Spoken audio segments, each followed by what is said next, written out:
জাপানে অবস্থিত এক দানব 12 বছর পর আবার জাগতে চলেছে। দুনিয়ার সব থেকে বড় নিউক্লিয়ার প্ল্যান্ট কাশিওয়াজাকি নিউক্লিয়ার প্ল্যান্ট, যা আবারও রিস্টার্ট হতে চলেছে। আসলে বড় কথা হলো যে 2011 সালে ফুকুশিমা বিপর্যয় ঘটেছিল।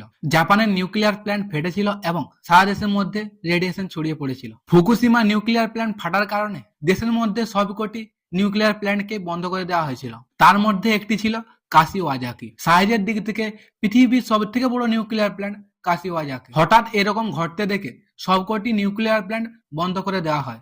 আস্তে আস্তে জাপান রিয়েলাইজ করে নিউক্লিয়ার প্ল্যান্ট হঠাৎ দেশের মধ্যে বন্ধ করে দেওয়া সঠিক উপায় নয়।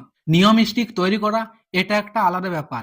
ধীরে ধীরে নিউক্লিয়ার প্ল্যান্টগুলোকেও স্টার্ট করা শুরু করে। ফাইনালি দুনিয়ার সবথেকে বড় নিউক্লিয়ার প্ল্যান্টটিও শুরু হয়ে গেছে ডিসেম্বর মাস থেকে।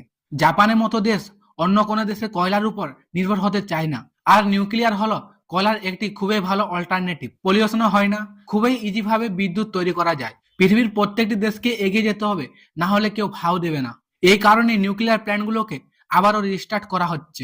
একটা ফান ফ্যাক্ট বলবো, যখন ফুকুশিমা বিপর্যয় ঘটেছিল তখন তার pollution, radiation, active particle, machine যত সবকিছু প্যাসিফিক ওশনে ভাসতে ভাসতে আমেরিকার ক্যালিফোর্নিয়াতে গিয়ে পৌঁছেছিল। মানে পুরো সমুদ্রে পলিউশন ছড়িয়েছিল। এখনো সমুদ্রের নিচে রেডিও অ্যাক্টিভ বস্তু পাওয়া যাবে, যা খুবই ভয়ানক ব্যাপার। ধরুন কোনো জায়গায় নিউক্লিয়ার বিপর্যয় ঘটে গিয়ে থাকে, তবুও মানুষ সামলে নিতে পারবে, কিন্তু সমুদ্রে কোথায় কোথায় বা খুঁজবে মানুষ? এ হলো রেডিও অ্যাক্টিভ ড্রাম, এ হলো রেডিও অ্যাক্টিভ জিনিসপত্র, কোথায় কোথায় বা গিয়ে মানুষ খুঁজবে এসব কিছু? একদিক দিয়ে নিউক্লিয়ার জিনিসপত্র খুবই ভালো এবং অপর দিক দিয়ে নিউক্লিয়ার জিনিসপত্র খুবই খারাপ। অবশ্যই ভিডিওর মধ্যে লাইক এবং সাবস্ক্রাইব করে দিবেন।